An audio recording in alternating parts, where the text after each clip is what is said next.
भोपाल से बड़ी खबर आपको बता दें, जहां पूर्व सांसद साध्वी प्रज्ञा सिंह ठाकुर का बड़ा बयान सामने आया। विश्व हिंदू परिषद दुर्गा वाहिनी के कार्यक्रम में उन्होंने कहा कि किसी भी मुस्लिम की बहन ना बने, बहन बनाकर ये छल करते हैं। इनके धर्म में नहीं होता है भाई बहन का कोई रिश्ता। तो देखिए, ये कहा गया है प्रज्ञा ठाकुर की तरफ से, और उन्होंने कहा कि हमें संकल्प करना है कि हमारे घर में कोई भी विधर्मी काम करने ना आए। मंदिर के आसपास ध्यान रखें, कोई भी विधर्मी तो नहीं बेच रहा प्रसाद। तो देखिए, लगातार जो लव जिहाद को लेकर के भी बयान सामने आ रहे थे और इसी बीच अब ये बयान सामने आया है।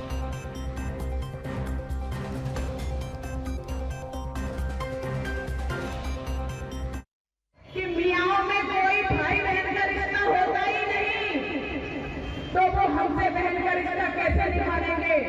वो हमें बहन बनाने आए, हमें समझ लेना चाहिए कि ये बहन बनाने नहीं आ रहे हैं, हमारे साथ धोखा करने के लिए आ रहे हैं। ये जो मातृशक्ति बैठी है, ये संकल्प ले कि अपने अपने घरों में कभी भी अपने धर्मियों को आने नहीं देंगे।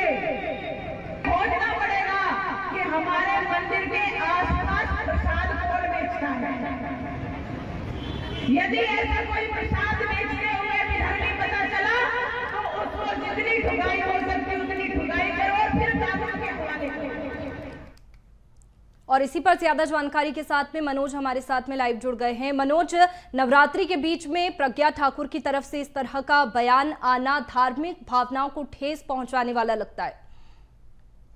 जी बिल्कुल, सियासी तौर पे इस तरीके के बयान मध्य प्रदेश की राजनीति में अक्सर देखे जाते हैं, और जब त्यौहार हो तो त्यौहार के लिहाज से खास तौर से राजनीति करने वाले नेता इस तरीके के बयान देते हैं। और साध्वी प्रज्ञा की बात करें तो वो ऐसे बयानों के लिए वो जानी भी जाती हैं। इसके अलावा कई मध्य प्रदेश में हिंदूवादी नेता हैं बीजेपी में जो इस तरीके के बयान देते रहते हैं, जिसमें रामेश्वर शर्मा भी शामिल है।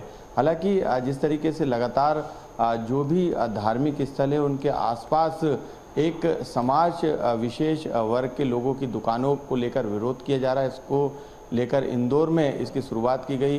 वहाँ पर बाज़ारों में एक समाज विशेष के लोगों को दुकान नहीं लगाने दी गई। वहाँ पर हालांकि सियासत देखी गई थी, कांग्रेस के कई नेता वहाँ पर जाने की कोशिश कर रहे थे, जिन दुकानदारों को वहाँ पर हटाया गया था। उसके बाद अब जो है बयान सामने आया है साध्वी प्रज्ञा ठाकुर का।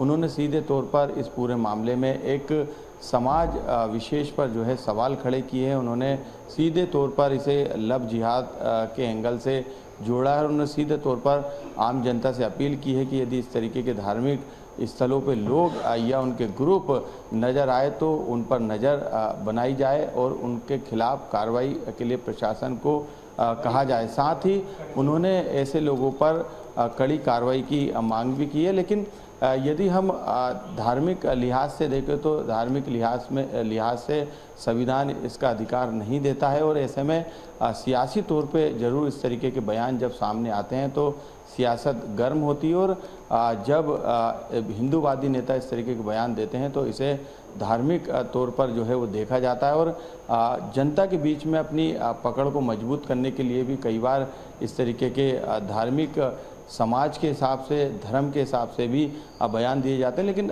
साध्वी प्रज्ञा की बात करें तो वो अपने इस तरीके के बयान के लिए जानी जाती हैं, और कई ऐसे नेता हैं जो उनकी तरह ही लगातार एक समाज वर्ग को लेकर बयान देते हैं। हालांकि प्रशासनिक काम है, प्रशासन किसे अनुमति देगा दुकान लगाने की, किसे नहीं देगा, और किसकी धार्मिक भावनाओं को ठेस पहुंच रही है, ये बात भी देखना जरूरी होगी। क्योंकि जिस समाज का विरोध किया जा रहा है उस समाज के अलावा जिन समाजों के वहाँ पे धार्मिक स्थल, यदि उनका किसी तरीके का विरोध नहीं है तो ये सीधे तौर पर अपनी राजनीतिक रोटियां सेकने के बयान से हम इसे बिल्कुल मनोज, हर साल इस तरह के जो बयान है वो नवरात्रि के समय में आते हैं, और ऐसे बयानों की वजह से सियासत भी देखने को मिलती है। तो देखना होगा कि आगे ये बयान क्या रुख लेता है। बहुत शुक्रिया आपका तमाम जानकारी के लिए।